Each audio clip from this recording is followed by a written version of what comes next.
Je m'appelle Marion Berthaud et je dirige donc Mobidis. Mobidis, c'est une structure qui est spécialisée dans la lecture pour les dyslexiques. En fait, l'objectif, c'est de donner la possibilité à chacun de lire.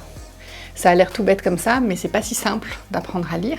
Et quand on a des troubles cognitifs comme la dyslexie, ça peut devenir très compliqué. Donc nous, ce qu'on fait, c'est qu'on adapte les livres qui sont étudiés en classe, par exemple, ou les manuels scolaires, dans des versions qui vont être 100% accessibles aux dyslexiques. Concrètement, on met à disposition des élèves, des profs, un accès à la version numérique des livres, des manuels scolaires, mais enrichi avec des aides à la lecture, des aides au décodage, parce que le texte, l'écrit, c'est un code, donc il faut apprendre à le décoder. C'est ça qui est difficile dans la dyslexie.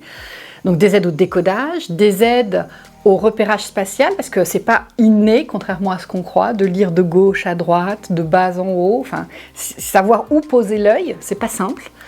Et puis des aides à la compréhension, et en particulier avec l'audio, parce que la tablette, le smartphone, l'ordinateur, ça peut parler, ça peut mettre en couleur, ça peut identifier les syllabes, ça peut identifier les ambiguïtés textuelles. Le numérique, c'est qu'un moyen d'atteindre un résultat.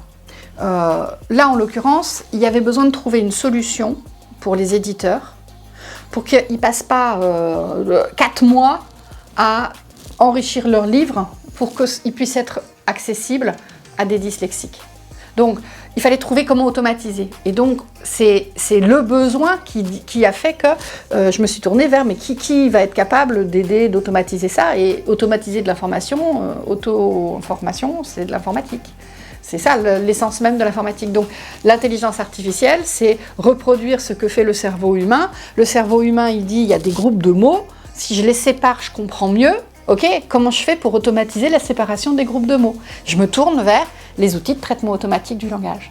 C'est ça qui est intéressant dans la démarche d'une start-up, c'est partir d'un besoin sociétal, en l'occurrence, mais qui pourrait être un besoin environnemental, qui pourrait être n'importe quoi, un besoin, d'aller chercher les solutions qui vont bien. Cette démarche de recherche, moi, c'est ça qui m'a attirée. Trouver des solutions et les mettre en œuvre. J'imaginais pas, j'étais pas dans un milieu, dans une famille d'entrepreneurs qui poussent. J'avais une mère prof, un père ingénieur salarié dans une grande structure. Donc, en revanche, faire quelque chose avec d'autres, construire ensemble, avancer, identifier des difficultés, trouver comment les résoudre à plusieurs. Ça c'est quelque chose qui m'a toujours motivée, oui. Trouver des solutions en groupe. On est dans un pays qui permet aux femmes d'accéder au même métier du numérique, au même métier. Enfin, il n'y a pas de problématique physique particulière pour taper sur un clavier. Donc, il faut en profiter. C'est pas le cas dans tous les pays. Et même si on pensait qu'il y avait un certain nombre de droits acquis, il y en a un paquet qui sont remis en cause sur la planète.